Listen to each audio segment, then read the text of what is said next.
Punten gamers, kembali bersama anime bergerak di sini, Naufal Afif 2015. Di sini saya akan melanjutkan tutorial show part kedua. Jadi kalian harus menonton video ini karena kapan lagi ada VTuber yang mau membuat tutorial main animator seperti ini.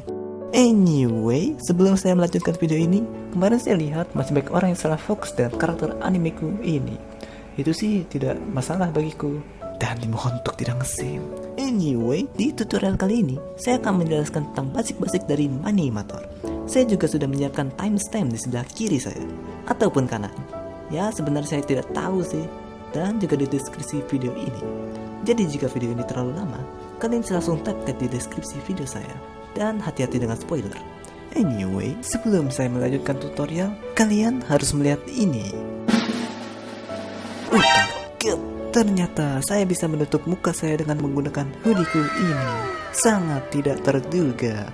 Anyway, mari kita lanjutkan tutorial part kedua. Oke, pertama, kalian harus membuka Manimator terlebih dahulu.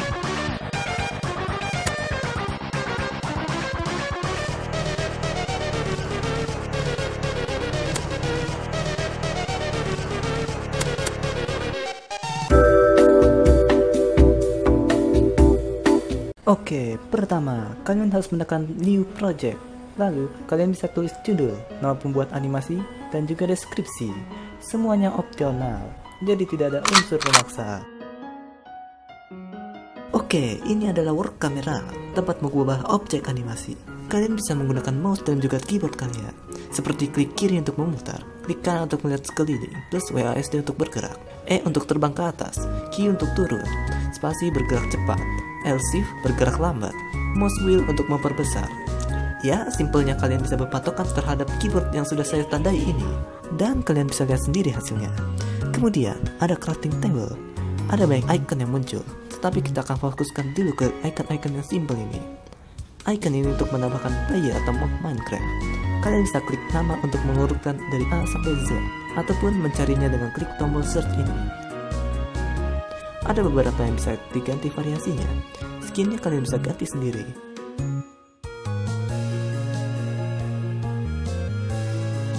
Lalu klik dan objek itu akan masuk ke timeline. Di timeline, kalian bisa klik objeknya, ataupun kalian bisa klik langsung dari wall camera. Akan muncul sebuah tanda panah. Kalian bisa klik tahan, lalu menggesernya. Dan hal bulat ini untuk memutar objeknya. Kalian juga bisa mengubahnya dalam properti ini. Dan ingat, kalian harus memilih objeknya terlebih dahulu, supaya propertinya bisa muncul. Kalian bisa mengubahnya dengan cara menggesernya, ataupun dengan mengklik lalu memasukkan angka. Dan bisa diklik kanan untuk mengembalikannya ke angka default atau angka awal.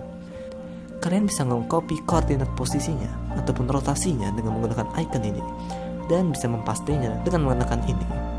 Kalian bisa mengaktifkan grid ataupun penggaris untuk mengatur jarak angka. Kalian bisa membuatnya menjadi besar dengan memainkan skalanya, ataupun kalian bisa menekan tombol ini untuk memisahkan skala itu menjadi X, Y, dan Z. Di sini ada beberapa properti, tetapi nanti kita akan bahas. Anyway, kalian buka lagi.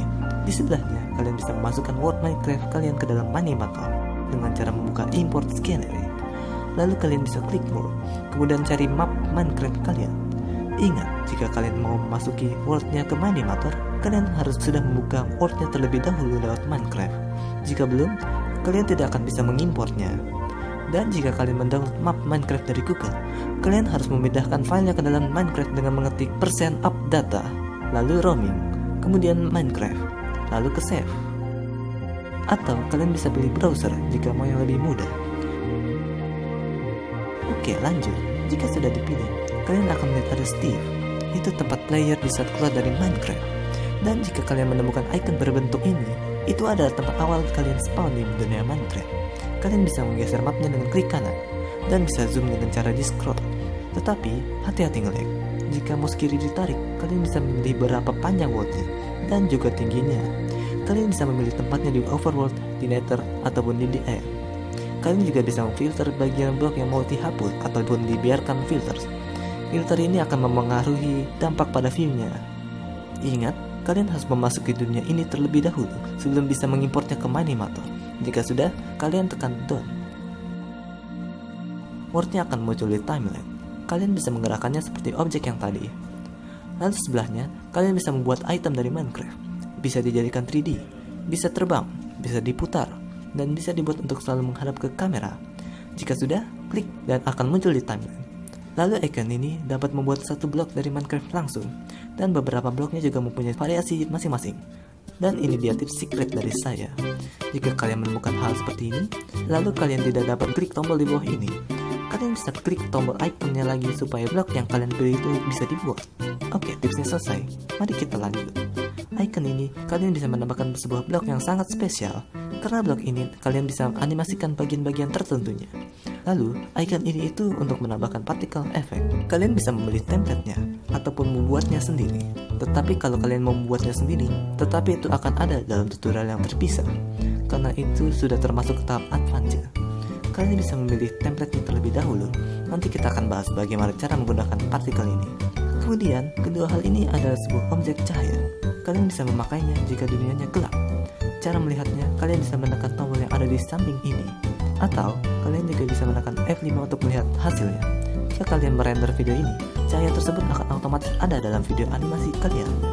Jika kalian mengklik objek cahaya ini, kalian akan membuka properti. Di sini, kalian bisa mengubah warna, ukuran cahaya, dan juga kelenturan cahaya. Pro tips, jika kalian mengalami hal seperti kamera yang nge-stuck, itu wajar dan bukan ngebug. Karena memang Manimator tidak kuat meng-preview renderkan sesuatu hal yang besar.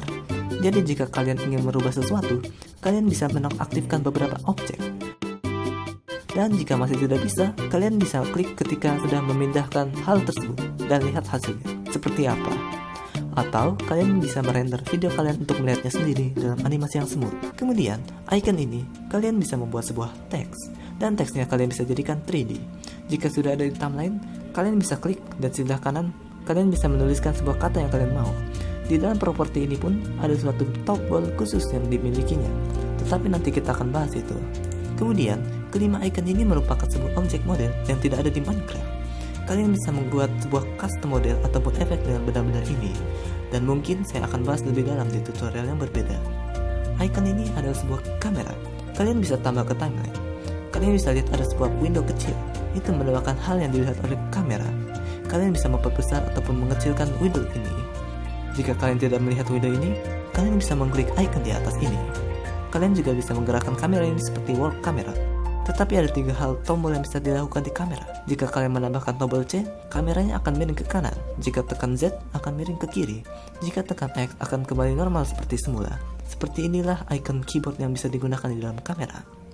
Di properti, kameranya mempunyai fitur yang banyak, tapi nanti akan saya bahas. Lalu yang ini, kalian bisa menambahkan sebuah musik atau sound effect. Kalian bisa klik di timeline, dan di sebelah kanan kalian bisa tambahkan musik ataupun sound effect dari mana saja. Lalu kalian bisa klik 2 kali bagian audio track untuk menambahkan musik itu. Kalian bisa mengubah bagian-bagian suara ini dengan cara menggesernya. Dan di properti kalian bisa mengubah volume ataupun hal-hal lainnya. Pro tips, jika kalian mempunyai banyak musik ataupun sound effect, lalu kalian sering memotong ataupun mengubah-ubah bagian suara itu, kalian akan mengalami bahwa musiknya tidak ada di saat sudah dipilih. Karena hal itu, kalian harus mengaturnya dengan cara drag bagian musik yang kalian perkirakan sudah ditambah. Kemudian, jika ada properti yang muncul, itu tanda ada suara yang menghilang itu. Lalu kalian bisa klik kanan 2 tombol ini untuk memulihkan audio filenya. Anyway, mari kita lanjutkan. Karena ada banyak hal yang telah kita masukkan ke dalam timeline, kalian bisa klik objek-objek itu. Kalian bisa membuka bagian dalam objek itu jika ada tanda panahnya. Kalian bisa klik objek, lalu menggeser supaya terangkat. Dan kemudian ada 2 garis. Garis tebal itu bisa membuat objek itu masuk ke dalam objek lainnya. Atau kalian juga bisa ke properti objek itu. Sedangkan garis tipis untuk memindahkan objek itu. Kalian bisa klik 2 kali di timeline ini untuk menambahkan keyframe. Atau kalian bisa menekan tombol Ctrl plus key untuk menambahkan keyframe pada objek yang dipilih. Kalian bisa klik keyframe-nya, lalu bisa digeser ke kanan dan ke kiri. Atau kalian bisa menggeser bagian atasnya. Kemudian, kalian pilih objeknya, dan lalu mulai menggeser objek itu supaya terbuat otomatis keyframe-nya. Kemudian, kalian bisa lihat hasilnya dengan menggesernya kembali dan mulai menekan spasi. Tekan spasi lagi untuk menstopkan animasinya. Kalian bisa klik kiri mouse lalu menggesernya supaya bisa memilih keyframe tertentu. Lalu, keyframe-nya bisa digeser secara bersamaan. Kalian bisa klik Ctrl Z untuk mengunduh, atau Ctrl Y untuk mengredo. Kalian bisa menggunakan mouse wheel untuk memperbesar timeline. Semua hal itu juga bisa kalian lakukan dengan mengklik bagian atas icon ini. Kemudian, jika kalian memilih salah satu objek, kalian akan melihat properti seperti color, tekstur, dan keyframe. Kalian bisa mengganti warnanya di sini dan keterangan cahaya objek itu. Dan jika kalian ingin warna yang lebih lengkap, kalian bisa klik yang icon di bawah ini. Lalu ada tekstur. You know lah ya buat apa ini. Di bawahnya ada keyframe. Transisi ini bisa digunakan untuk membuat sebuah animasi yang smooth. Cara menggunakannya dengan mengklik salah satu keyframe ataupun beberapa keyframe. Kemudian klik dan kalian bisa mengubahnya menjadi apa saja. Kalian juga bisa klik kanan di dalam timeline dan akan muncul transisi keyframe-nya. Ingat, pilih dulu keyframe-nya baru diubah. Dan di bawahnya, kalian bisa mengubah suatu benda menjadi terlihat ataupun tidak. Itu tergantung dari keyframe yang kalian pilih. Jika kalian memilih sebuah mob dan memilih satu partnya saja, kalian akan melihat ada bulatan berwarna biru. Itu dinamakan bed. Fungsinya untuk membuat sebuah lekukan di bagian tengah. Kalian bisa merotasikannya lewat more kamera ataupun dari properti. Jika kalian mengklik kamera, kalian bisa scroll ke bawah dan ada banyak hal-hal di sini. Wow, banyak sekali pilihannya. Ada field of view, yaitu jarak panjang yang dapat dilihat oleh kamera. Kemudian ada blends. Nanti saya akan jelaskan jika sudah mencapai efek bloom. BTW, fitur-fitur ini lumayan banyak dan advance. Kalau kalian mau skip, silakan saja. Rotate around a point. Itu digunakan untuk merotasikan kamera terhadap poin tengah. Kalian bisa ubah jaraknya dan arah rotasinya. Ini lumayan kalau kalian mau membuat sebuah karakter berpose dengan menggunakan kamera yang berputar. Kamera shake digunakan untuk membuat kamera bergetar. Master strength itu kekuatan dari getaran itu. Kalian bisa mengubah offsetnya, kecepatannya, kekuatannya. Depth of field digunakan untuk membuat kamera blur. Ini agak lumayan advance, tapi kalian bisa memilih template-nya. Mau blurnya di dekat kamera ataupun jauh dari kamera. Ukuran blurnya bisa kalian ubah. Anamorphic ratio ini digunakan untuk membuat blurnya tajam. Edge bias itu untuk membuat blurnya berpisah. Bokeh highlight digunakan untuk membuat benda yang bercahaya semakin terang. Sedangkan bokeh threshold itu untuk mengatur bokeh highlight supaya terang hanya kepada objek yang terangnya sesuai dengan persen bokeh threshold. Semoga saja kalian tidak pusing, karena saya sendiri lumayan pusing. Di dalam depth of field ada trim. Ini digunakan untuk mengatur kejauhan antara warna merah, hijau, ataupun biru pada gambar. Bloom, ini digunakan untuk mengatur objek yang bercahaya. Kalian bisa mengatur threshold, radius, intensitasnya, anamorphic ratio, dan juga warna cahayanya. Ya, coba saja sendiri. Nanti kalian juga akan tahu hasilnya kayak gimana. Dan juga bloom ini bisa diatur menggunakan blade dan juga blade angle. Dan ini itu untuk entahlah, aku jarang sekali pakai efek ini. Sepertinya ini itu untuk membuat sebuah efek tertentu pada glow-nya. Dan jangan lupa masukkan tekstur apa saja untuk melihat hasilnya. Lalu kalian bisa memainkannya. Color correction ini digunakan untuk mengkoreksi warna yang kalian inginkan, seperti kontrasnya, cahayanya, saturasinya, vibrance-nya, dan color burn. Film grain ini biasanya dipakai jika mau membuat animasi-animasi jadul. Kalian bisa ganti ukurannya, saturasinya, dan strength-nya. Vignette ini digunakan untuk membuat efek gelap pada ujung kamera. Kalian bisa memainkannya dan bisa mewarnai vignette-nya. Chromatic aberration ini digunakan untuk membuat efek seperti lensa kamera. Seperti biasanya, kalian bisa berubah dan kalian bisa uji coba seperti apa yang menurut kalian bagus. Mari kita lanjutkan. Jika kalian mempunyai objek teks, kalian bisa tekan, lalu di propertinya akan ada tombol teks seperti ini. Jika kalian buka, kalian bisa mengubah teksnya sesuai dengan keyframe yang kalian pilih. Jadi, jika memakai teks keyframe, window teks yang sebelah kanan itu menjadi sebuah default text. Untuk memunculkannya di view, kalian bisa hapus semua teks di property, lalu fontnya kalian bisa ubah sendiri.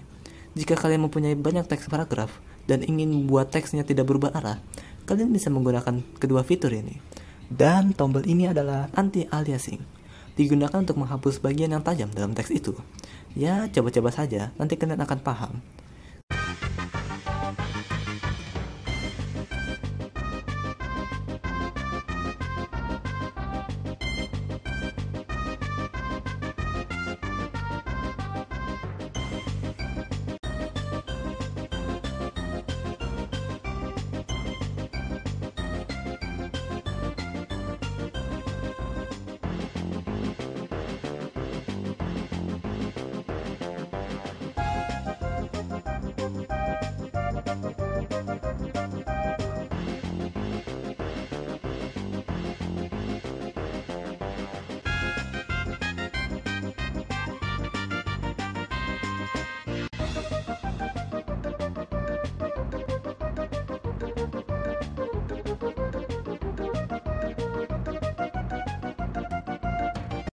Kemudian, jika kalian tadi membuat sebuah partikel itu bisa dinyalakan jika kalian membuat satu keyframe di waktu tertentu. Seperti ini contohnya. Dan jika kalian melihat di keyframe ada sebuah partikel, kalian bisa klik dan ada banyak hal yang bisa dilakukan, seperti spawn partikel, membekukan partikel, menghilangkan sisa partikel, custom seed, atau hal untuk membuat partikel yang menjadi random, dan sebuah penarik partikel untuk maju ke objek yang dipilih. Kalian bisa memainkan horse-nya. Nah, lalu kalian bisa fokus ke sebelah kanan. Kalian bisa memilih project property. Project ini kalian bisa mengedit tempo dan juga hal lainnya, seperti ukurannya ataupun yang lain. Saya rekomendasikan temponya menjadi 30 ataupun 60 fps. Itu yang biasanya saya pakai. Lalu ada library. Di sini kalian bisa melihat ada berapa banyak objek yang kalian telah gunakan untuk scan ini. Dan di sini juga bisa digunakan jika ada objek yang mempunyai properti khusus. Kalian bisa ubah di sini. Dan juga itu termasuk dengan particle effect. Tapi particle effect ini nanti kita akan bahas di tutorial lain karena itu super duper hard. Background.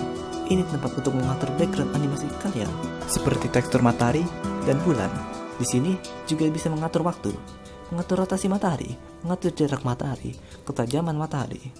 Lalu awannya kalian bisa aktifkan ataupun tidak. Awannya bisa diubah menjadi flat ataupun awan dari Minecraft Story Mode. Kalian juga bisa mengatur kecepatan awan, ketinggian awan, ukuran awan, volume awan, ataupun offsetnya. Tanahnya juga bisa diubah. Tanahnya bisa diaktifkan ataupun tidak.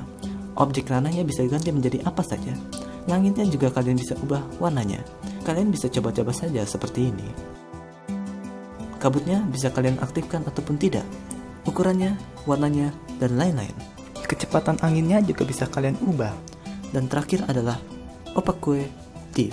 Ini yang biasa digunakan jika grafik Minecraft Anda menjadi low setting harta kiri. Dan akhirnya ada resource. Ini digunakan untuk menambahkan banyak hal seperti tekstur path, tekstur image, dan lain sebagainya. Lalu kalian bisa fokus lagi ke icon-icon yang di atas. Icon ini untuk membuat project baru. Yang ini untuk mengimport semua hal-hal yang berbau Manemator. Icon ini untuk membuka project Manemator. Kalau yang ini untuk menyimpan project Manemator kalian. Icon yang satunya untuk mengcopy project Manemator. Jika kalian sudah selesai, kalian bisa merendernya dengan klik ini. Lalu ada beberapa pilihan. Kalian bisa memilih ukuran videonya, format videonya, kualitasnya, frame rate-nya, audio, objek yang hilang, dan high quality render. High quality render itu hal yang seperti ini. Jika tidak diaktifkan, kualitas rendernya akan seperti yang biasa kalian lihat. Kalau kalian mau tahu, settingan saya biasanya kalau tidak HD, saya pakai FHD. Formatnya MP4. Video quality-nya best, frame rate-nya 60 fps. Lalu tekan save dan kalian bisa pilih mau di mana disimpannya. Dan kalian bisa tunggu itu sampai selesai. Jika sudah, kalian bisa membuka video itu. Dan kalian pasti lihat ada sebuah watermark di bawah kanan ini. Kalian bisa menghapusnya dengan klik icon ini. Dan kemudian kalian bisa klik upgrade. Saya tidak bisa melanjutkannya, karena kalian juga tahu bagaimana caranya. Jika kalian mau render beberapa frame, kalian bisa klik kanan pada bagian atas timeline. Dan digeser untuk membuat sebuah marker. Lalu tekan render. Marker ini juga bisa digunakan untuk mengulangi animasi jika kalian tekan play dengan cara mengaktifkan icon ini. Icon sebelahnya untuk membuat animasinya menjadi looping dengan cara menambahkan keyframe awal ke tempat akhir. Sehingga ini sangat bagus kalau Anda mau membuat sebuah GIF ataupun hal-hal yang looping. Sebelahnya ini untuk membuat sebuah garis pembantu timeline. Garis-garis ini menunjukkan setengah detik dan juga 1 detik. Jika kalian memainkan temponya, garisnya akan selalu mengikutinya. Jika kalian mau merender hanya 1 frame, kalian bisa klik yang ini. Kalian bisa memilih kualitasnya mau seperti apa. Dan juga kalian bisa menghapus backgroundnya. Dan jika mau tanahnya hilang, kalian bisa mematikannya di background. Dan hanya tersisa karakternya saja. Oke, sepertinya basic-basicnya sudah saya jelaskan semua. Kalian bisa tutup videonya sekarang dan mulai mencoba hal-hal yang kalian telah pelajari. Karena kunci dari menjadi animator itu adalah mencoba-coba. Dan bukan mengikuti tutorial cara membuat karakternya berjalan dengan baik dan benar. No rule. 100% halal. Tapi jika kalian masih penasaran dan mau mendalami hal-hal basic ini, sekarang waktunya ke tahap advance. Pertama, kalian bisa buka crafting table dan kita akan fokus kepada hal-hal yang tadi saya gelapkan. Icon ini untuk membuat satu part dalam sebuah mob ataupun part player. Kalian bisa memilih variasinya dan juga bagian badan dari mob itu. Hal ini dikarenakan kalian tidak bisa memisahkannya dari tubuhnya langsung jika membuat sebuah objek ini. Jadi jika mau terpisah, kalian bisa membuatnya dengan icon yang bawah ini. Lalu icon ini itu untuk membuat background yang kalian ubah itu bisa bergerak dengan menggunakan keyframe. Jadi jika kalian ingin berubah seperti dari pagi ke malam, kalian bisa memakai background ini. Jangan lupa untuk selalu memilih keyframe-nya sebelum menggantinya. Jika tidak, keyframe itu akan selalu bertambah dengan sendirinya. Yang terakhir adalah icon model bench. Ini adalah sebuah software ketiga yang biasanya digunakan untuk memodel sebuah senjata, karakter 3D, ataupun hal lainnya. Jika kalian mau tahu, kalian bisa kok membuat semua hal itu di dalam Manimator. Tetapi, hal itu akan saya jelaskan nanti dalam tutorial yang berbeda. Stay tune dan jangan nge-skip. Anyway, kalian bisa lihat di atas, ada tombol setting. Di sini, kalian bisa melihat ada banyak pilihan. Di program, kalian bisa memilih versi Minecraft-nya atau Manimator. Entahlah, aku jarang sekali ngotak-ngatik hal itu. Lalu FPS-nya bisa kalian ganti. Saya sarankan 60 FPS, supaya Manimatornya tidak patah-patah. Kalian bisa ganti backup-nya, sehingga jika ada sesuatu hal yang salah, kalian bisa open file project kalian lewat folder Manimator/project/project kalian, dan pilih di antara ketiga ini. Dan ada fitur-fitur kecil yang bisa kalian centang. Tetapi saya lebih suka versi normal, jadi saya tidak mainkan hal-hal itu. Di interface, kalian bisa ganti hal-hal yang kalian mau, seperti mengganti fontnya, bahasanya. Jika kalian menemukan translator bahasa Indonesia, kalian bisa komen di bawah. Nanti saya akan tandai untuk orang-orang yang tidak jago berbahasa Inggris. Warna dari Manimatornya kalian bisa customizable, dan juga bisa di-save kapan saja. Saya belum pernah mencoba fitur ini. Mari kita coba.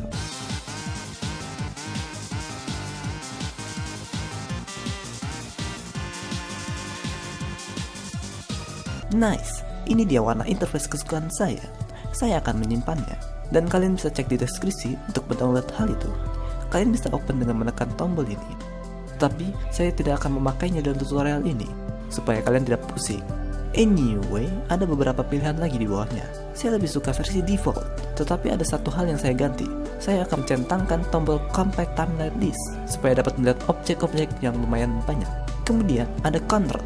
Di sini kalian bisa melihat shortcut-shortcut yang ada di Manimator, dan juga kalian bisa mengubahnya. Jika kalian mau mengembalikannya seperti semula, kalian bisa klik kanan saja. Tetapi control key-nya tidak dapat direset, jadi berhati-hatilah. Anyway, di bawahnya masih ada banyak lagi. Tapi kita lanjutkan saja ke graphics. Di sini ada hal-hal yang dapat berpengaruh terhadap animasi yang kalian buat, seperti style bending pada tangan. Lalu bisa remove bagian samping jika mengimport sebuah map dari Manimator. Lalu ada animasi air dan lava. Lalu ada noise effect. Dan ada remove waterlog. Ini bisa membetulkan sebuah bug di saat kalian ingin mengekspor map laut Minecraft, tapi airnya tidak ingin kalian ekspor. Ada beberapa hal lagi, tetapi jarang sekali saya mengubahnya. Andiamo avanti.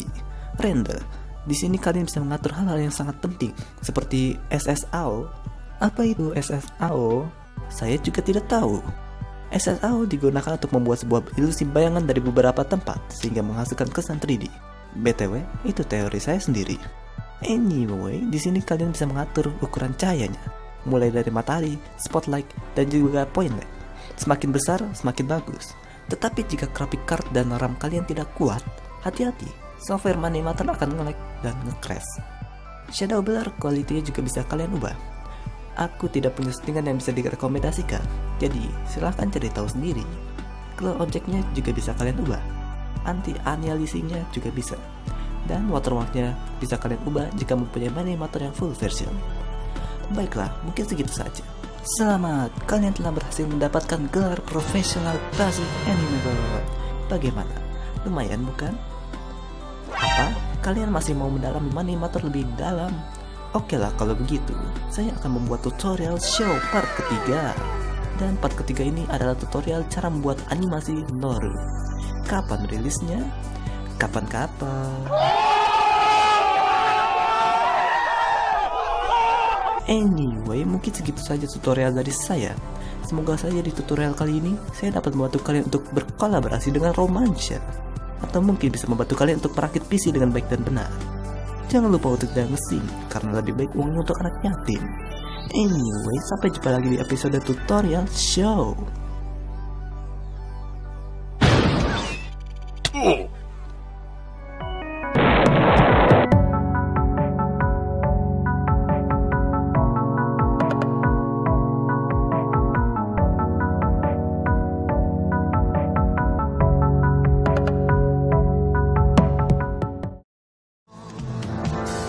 Tut, turut, tut, turut.